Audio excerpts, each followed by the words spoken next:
Les 6 erreurs qui ruinent ta perte de poids, 6 erreurs ultra communes, il faut absolument que tu les rayes dès aujourd'hui. Ces 6 erreurs, c'est les fringales, sous-estimer ce que tu manges, boire ses calories, vouloir manger trop clean, pas assez d'activité physique et un sommeil pourri. Donc je vais vraiment revenir sur ces 6 grandes erreurs ultra communes pour qu'à la fin de cette vidéo, tu sois prêt à ne plus jamais les reproduire. Alors les fringales, qu'est-ce que c'est déjà pour commencer? C'est des pulsions alimentaires incontrôlables à certains moments de la journée. Très souvent qui proviennent d'une alimentation plutôt émotionnelle, on est bien d'accord. Ton corps, il manque de quelque chose, soit d'énergie, de protéines, de sommeil aussi, c'est la plupart du temps ça va venir de là en réalité.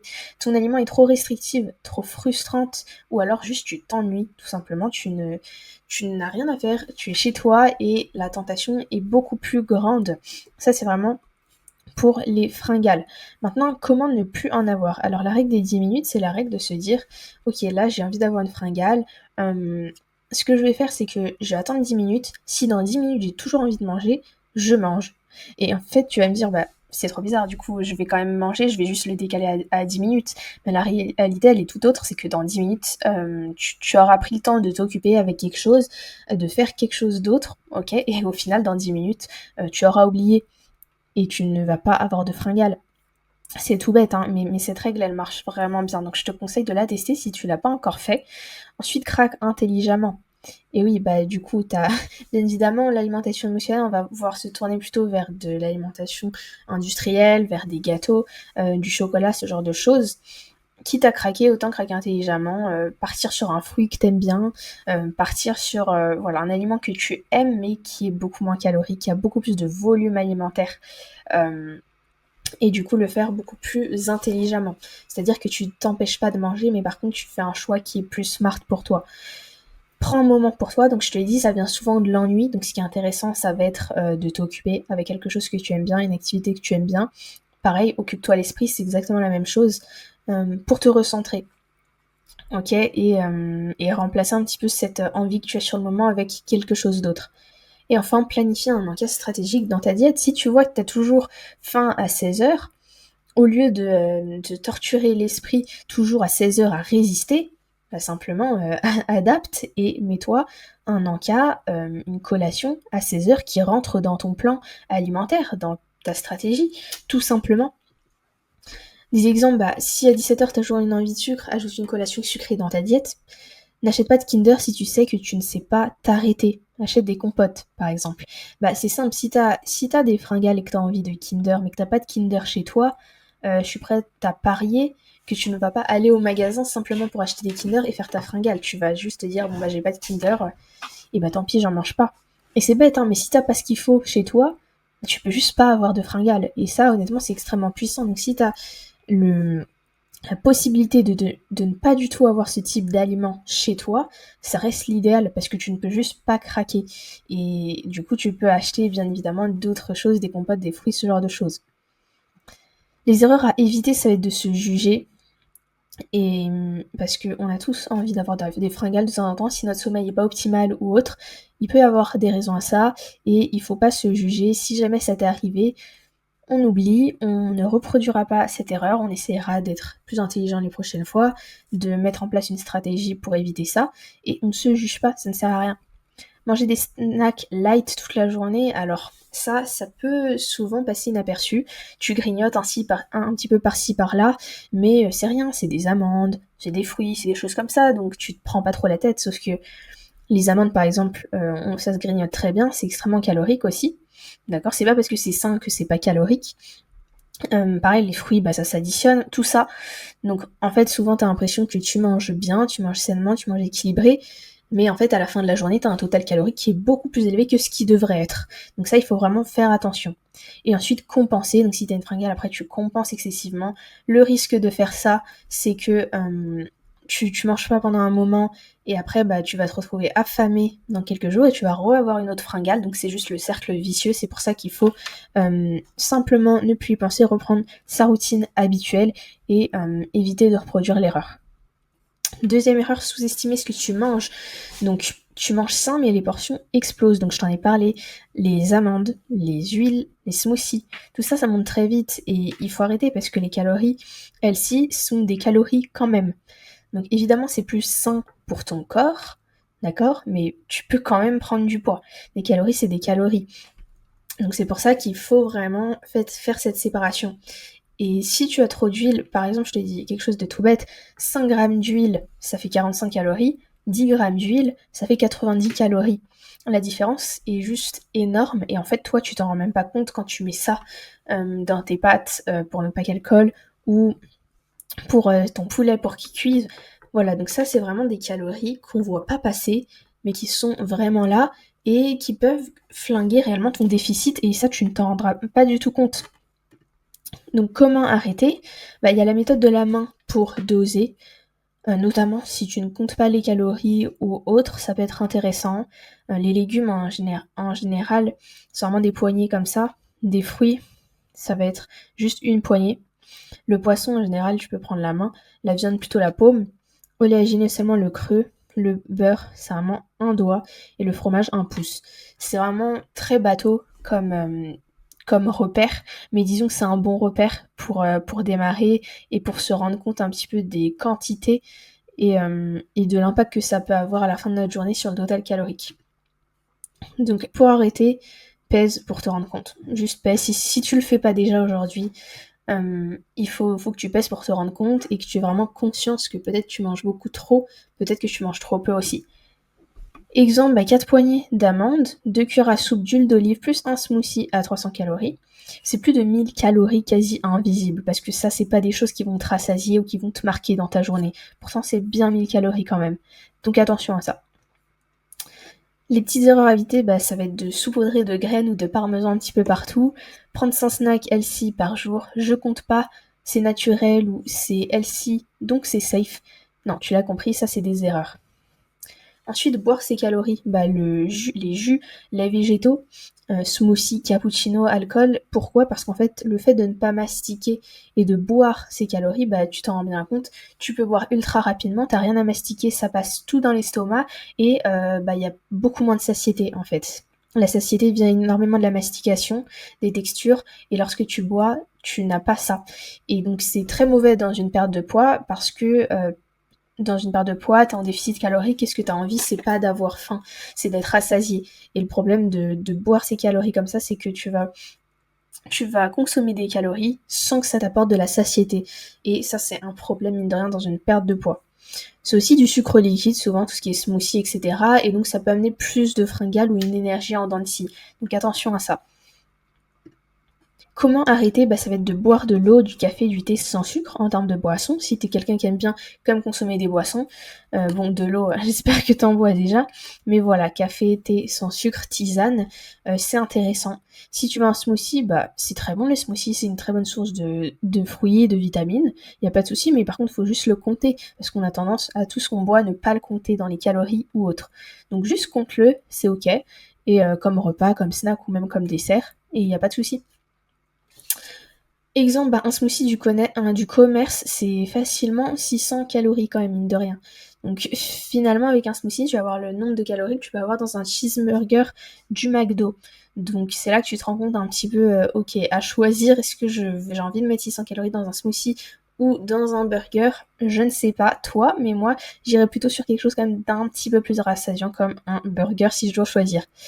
Une bière, c'est plus de 200 calories, et ça, tu le vois pas passer. Vouloir manger trop clean et craquer. Donc vraiment, t'essayes d'être parfait. Tu t'interdis tout, tu craques, tu culpabilises. Et ensuite, tu recommences. T'essayes vraiment de manger ultra clean, que des aliments complètement bruts, zéro transformé. Tu supprimes des catégories d'aliments du jour au lendemain. Et ça, c'est pas durable. C'est juste pas durable sur le long terme. Et trop de restrictions, ça amène de la frustration et derrière, des compulsions aussi. Le corps n'est pas un robot, il a besoin de se faire plaisir aussi. Ça veut pas dire manger 100% que des aliments transformés, mais il faut trouver un juste milieu, notamment la règle du 80-20. 80% d'alimentation dite clean, donc c'est-à-dire des aliments bruts, tout simplement les viandes, les œufs, les légumes, les fruits, et 20% d'aliments transformés qui te font plaisir, que ce soit différents chocolats, que ce soit de la glace, peut-être, voilà, des choses comme ça, garder 20%. Ça rentre toujours dans tes calories, Le but, c'est pas que ce soit en dehors, mais l'idée, c'est que dans ton alimentation, tu as un petit peu cet équilibre qui te permet de te faire plaisir au quotidien.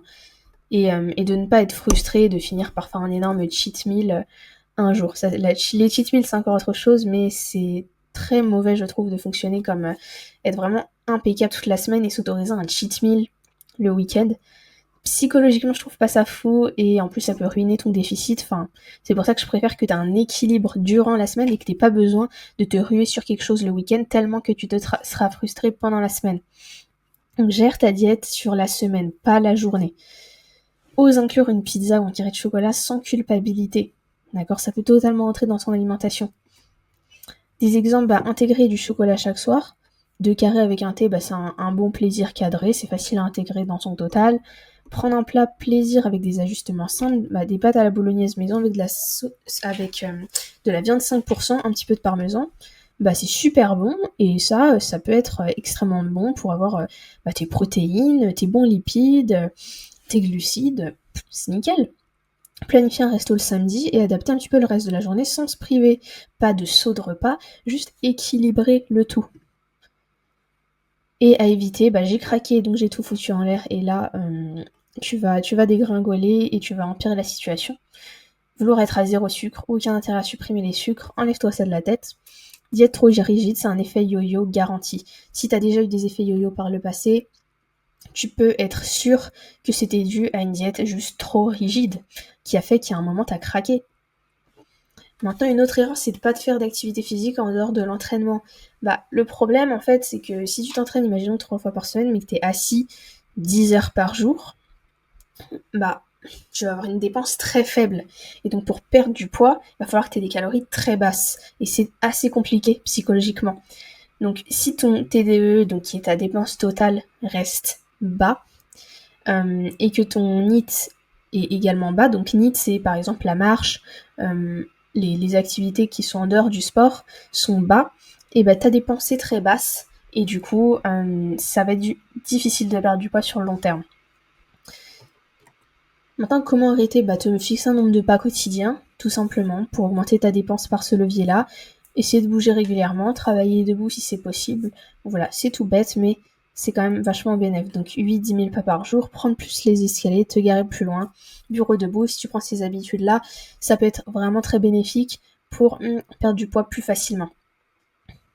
À éviter, j'ai fait ma séance, donc je peux un petit peu glander et ne pas bouger de toute ma journée.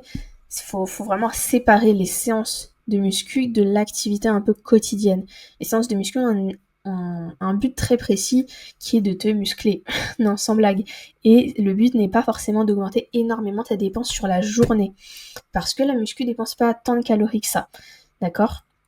Et c'est pour ça que c'est important d'avoir d'autres choses. Ne pas compter les pas, c'est une erreur, parce que si ton nombre de pas varie et que tu ne traques pas du tout ça, tu peux avoir aussi des variations de poids, de prise de gras ou autre, et tu vas pas forcément savoir à quoi c'est dû, mais c'est parce que tu as un jour marché 2000 pas, le lendemain 10 000 pas, et tu vas pas comprendre parce que tu ne sais même pas combien de pas tu as fait. Et ne pas bouger du tout les jours off. Ta dépense va vraiment être basse et ça va être un peu compliqué. Ensuite, le sommeil. J'y reviendrai toujours au sommeil dans toutes les vidéos presque. Mais si tu dors 5 heures, que tu scrolles sur TikTok à 1h du mat, et oui, tu vas te lever complètement KO. Et ça a un impact parce que tu vas avoir plus faim, tu vas avoir plus de stockage des graisses, ok, notamment graisse abdominale, moins de muscles créés, moins d'énergie, plus de stress derrière. Et du coup des fringales, de la rétention d'eau. Bref, c'est un poison que de dormir trop peu avec un sommeil de mauvaise qualité, et tout vient de là. Je reviendrai toujours à là. Donc ce qu'il faut que tu fasses à la place, c'est 7 heures minimum de sommeil. Peut-être que toi ce sera plutôt 9 heures, peut-être 8 heures, c'est à toi de déterminer. Créer des conditions de sommeil optimales. J'y reviendrai encore plus en détail dans les prochains modules, sur le module sur le sommeil, pour vraiment avoir un sommeil au top. Te coucher, te lever à heure fixe pour vraiment cadrer ton rythme circadien, et que ça devienne même un automatisme pour ton cerveau de t'endormir et de te lever à certaines heures. Et couper les écrans 1 heure avant de dormir et créer une routine vraiment calme avant l'endormissement.